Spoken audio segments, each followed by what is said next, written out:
Hello,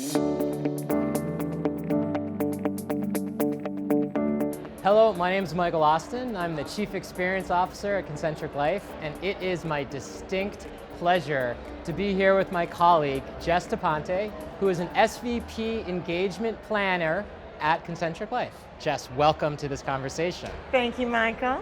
Thank you.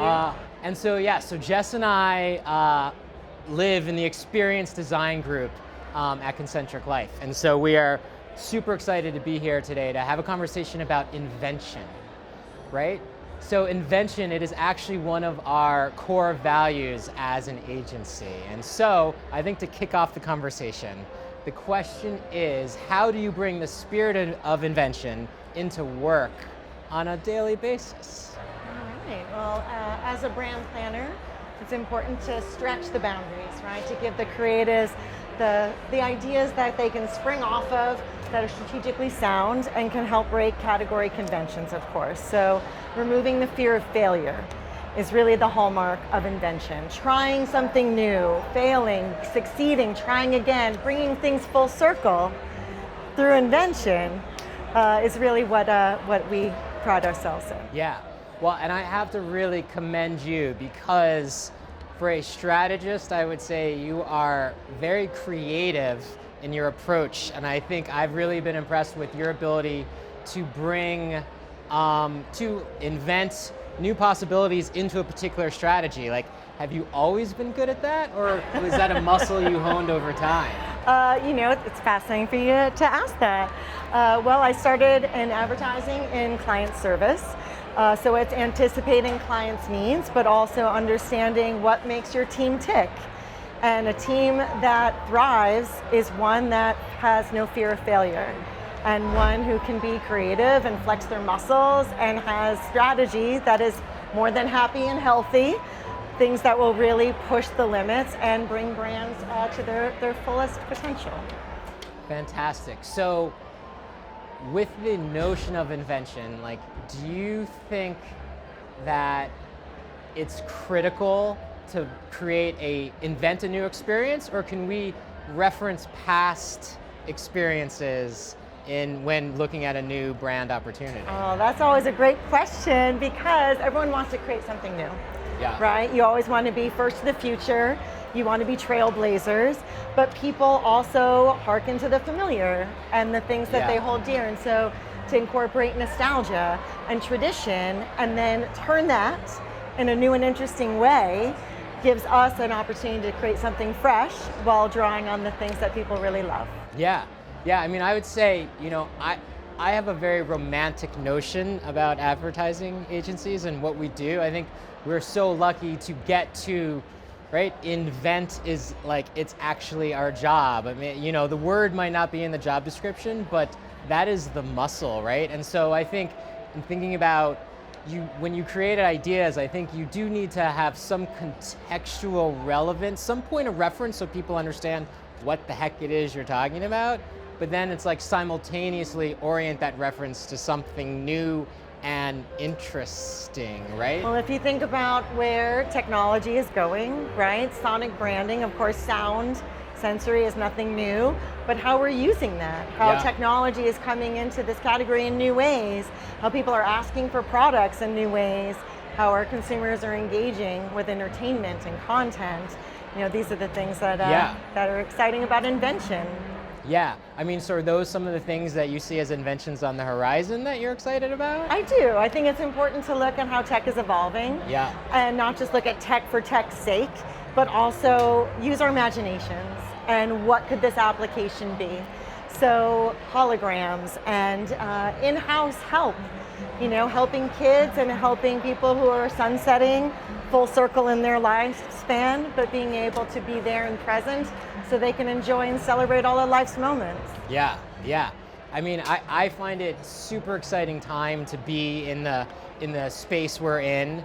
I had the opportunity to work on a brand. Like, whenever anyone hears about experience design, they always assume, experiential and like strap on some VR goggles and it's gonna take you somewhere, right? And I always have to explain, no. But the example I actually want to bring forward is something that happened inside VR goggles. So Lazy Eye right? So kids, I have a 9-year-old boy who they identified early enough that he was gonna have a lazy eye if we didn't correct it. And most of the time, lazy eye, what you do, you have to wear a patch. And if you're a kid who's 8 or 9, the last thing you want to do is like look like a pirate. And sometimes these kids have to wear it all day or for certain hours of the time. So anyway, so the VR, the invention was a VR group figured out how to make their technology, the VR technology, solve for lazy eye. And it's a very simple thing. They embedded Sesame Street. They had all these content partners. Sesame Street was one of them. The kid could watch his or her favorite show, and the VR made the one eye work harder than the other eye. Oh, that's so cool. All of a sudden, treating lazy eye, like the invention was treating lazy eye as simple as watching Bert and Ernie. Oh, I kind of love that. And so that's just a really powerful way, like, you know, it doesn't have to be this full-on onslaught of VR that's gonna take you to the desert, right? It's just like a way to make the everyday exercise of just watching TV actually be therapeutic, right? Yeah. It's an amazing. Help kids embrace, life in different ways, like brushing your teeth, having a song set to it will encourage that healthy habit so that they, enjoy it for the rest of their lives. Yeah. I think the other thing that becomes difficult, right? The world is constantly changing, right? And so since we're in the experience design department, people look to us to kind of like know what's coming, right? We have technology partners outside of the group, but like people look to us to be in the know of what's cool, what's happening, what's coming down the pike. Do you have any tricks you want to share for how you stay up to speed on what's coming? Yeah, I think that the most important thing is to walk in consumer shoes and to figure out what are the needs that are unmet that people are going to want to solve for. Yes. Because there are the Googles of the world, the Metas of the world that are going to solve for that. But if you can anticipate that need, if you can think 3 steps ahead, then you can also think about how your brands are going to fill those needs, right? Because it starts with the consumer. Yes. Everything starts with the consumer. Yes. So Jess, I know you are a seasoned advertising pro, right? And you've had a fantastic journey that's brought you to today. Is there a moment you can point back to where you're like, I invented something here and it's super cool? I will say one of my first clients when I started my own consulting firm was a startup with a unique recipe for a little thing called hard seltzer. And to watch that tiny recipe come into the world in slim cans and not beer cans, yes. And question category conventions and truly invent something new has been really exciting. So that is breaking category, right? So much of what we want to do when we invent in advertising is not just do the same old. So like, how do you become a category of one, right? That's what seltzer, and now, again, there's a lot of competitors, but that's what that was able to do. It's nice to be a trailblazer. Yeah, in terms of full circle, right? I know you are relatively new to the healthcare world, so I don't know, kind of open-ended. How did you come to be sitting here with us working on experience design at Concentric?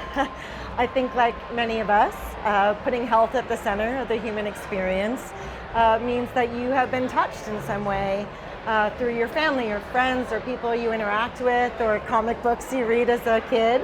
And you want to pull that forward and put something into the world that you're really, really proud of. Yeah. And so that's what drew me into this category, is moving away from salty snacks and food and beverage and things like that, which are really fun to work on and certainly a part of our lives, but health really paramount of all else. Yeah. I think inventing ideas where people can put themselves in that story, right? Yeah. And be able to see the world in a different way. I think that's what keeps us all going. I think that being able to look at creative that really moves and motivates you versus someone that you read it and you're like, you haven't had any hardships in your life. This is very sanitary. To be able to like get at the heart of things. That's what lights me up about working with this team.